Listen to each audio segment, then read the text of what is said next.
The call came on a humid Tuesday morning. I have to rush to Tema, yeah. A major pipe burst in the new housing unit. It's a disaster. I'll be late. Don't worry about dinner, Kojo said, his voice clipped and genuinely stressed. I had planned this. I had engineered this opportunity by subtly shifting some key contract delivery dates in our shared calendar, knowing it would force Kojo to go somewhere remote, and knowing his immediate reaction would be to cloak it in urgency and isolation. I waited 20 minutes after he sped out of the East Legon compound in his black SUV. Then I pulled on dark sunglasses, grabbed my keys, and followed. I didn't call my private investigator. This felt too personal, too much like a final reckoning to delegate. The chase took me past the glittering high-rises and boutiques of Accra. Soon, we were on the main highway toward Tema. But Kojo didn't take the exit for the new housing units. Instead, he took an older, unmarked turnoff that led away from the sleek glass and steel. He drove deeper into a network of dusty, working-class streets, places Kojo usually dismissed as too chaotic for a modern man of his standing. The roads narrowed, choked with roadside sellers, old Ghanaian buses belching smoke, and children playing football with deflated balls. My internal monologue was a torrent of righteous fury. How dare he? I had pictured the mistress, young, soft, perhaps wearing the same expensive lace Kojo bought for me, but with fewer cultural pressures. I had imagined him spending our money on cheap romance in a quiet Osu hotel, using our successful facade to lure a simple girl. I rehearsed my lines. Is this what you sacrifice our lives for, Kojo? A fleeting, empty pleasure? My hands were shaking so hard on the steering wheel that I had to pull over briefly to breathe. I was preparing for war, mentally steeling myself for the agonizing confirmation of infidelity. Kojo's black SUV finally slowed and pulled up outside a modest, high-walled compound. The paint on the gate was faded yellow, and a single ancient mango tree provided the only shade. It was a place utterly devoid of the glamour, status, or sophistication Kojo lived for. He parked, got out, and used a small brass key to open the heavy metal gate. He didn't look back. He simply walked inside, the door clicking shut behind him. I parked 3 compounds down, my heart pounding a frantic Mpanoglu rhythm against my ribs.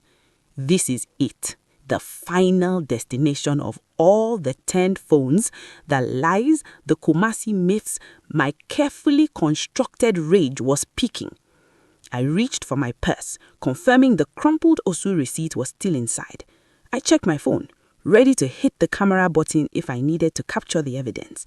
I walked toward the yellow compound, my expensive heels crunching on the dusty laterite road.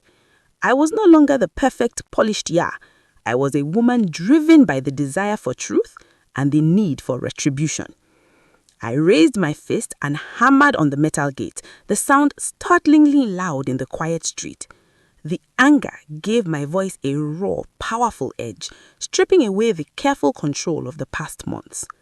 I didn't wait for the gate to open. I shoved it inward, the old hinges groaning in protest. I stepped across the threshold, ready to expose the mistress and deliver my final devastating judgment. The scene I burst into stopped me dead. The accusation, the righteous rage, the rehearsed confrontation, it all evaporated in the humid air. The courtyard was small but tidy. In the center of the patio, beneath a corrugated iron awning, Kojo was sitting not at a dining table, but on a worn floral patterned sofa that looked old enough to be a family heirloom. He wasn't alone. Across from him sat a dignified woman, perhaps in her late 50s, wearing a simple cloth wrapper and a calm, tired expression. She was shelling dried beans into a basin.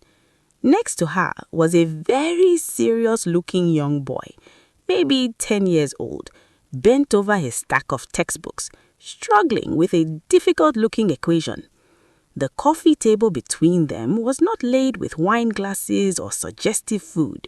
It was covered in stacks of legal papers, bank statements with faded logos, and a few old sepia-toned family photographs. Kojo looked up, and his face, tired, strained, but instantly recognizable, went slack with shock. What are you doing here?" he stammered, scrambling to his feet, knocking over the boy's textbook. My roar, which had been perfectly practiced, came out distorted and hollow. "What am I doing here?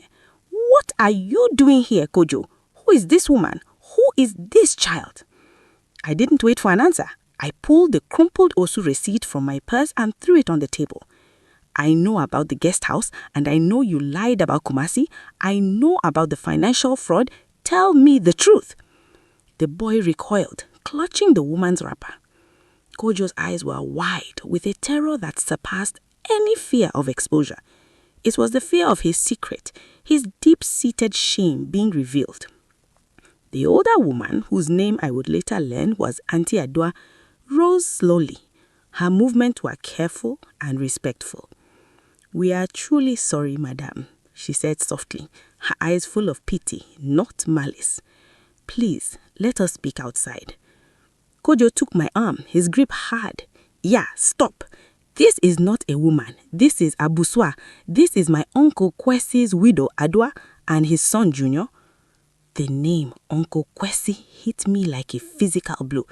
The disgraced uncle, the source of Nana Ma's permanent fear of financial ruin, the family shame Kojo had dedicated his life to erasing. The truth unfolded, ugly and painful, over the next half hour. Kojo hadn't cheated. Auntie Adwa confirmed he hadn't touched her. Kojo was using the Osu guest house booked under Osei's name for secret meetings with his uncle's debtors and creditors. He wasn't sleeping with a mistress. He was quietly, meticulously, and entirely alone, settling the crippling debts Uncle Kwesi had left behind. "I know it's a lie, yeah," Kojo confessed, his shoulders slumping in defeat. "But what else could I do? Nana Ma would never speak to me again. You and your mother, Auntie Grace, you judge everyone who is not as successful as us. You would say I was responsible if you told me I was taking on this massive financial burden for the family. I had to hide it to protect our image, our standing, and myself from your constant pressure to be perfect." He hadn't been unfaithful to me. He had been unfaithful to our shared truth, sacrificing trust for the sake of the flawless facade. He had sacrificed the health of our marriage for the status it maintained. The wind left my sails. My perfectly planned counterattack, my righteous fury against infidelity, was useless. I had planned for the pain of betrayal, but not for the complexity of sorrow. Kojo was a good man, but a terrible husband. He was honorable to his wider family, but dishonest with his wife. He stood there staring at the financial documents on the sofa, then back at Kojo.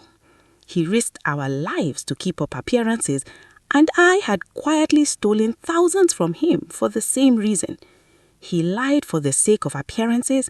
I lied for the sake of my freedom. The cold, clear voice of my inner strategist returned. His betrayal wasn't what I thought, but the damage was irreversible.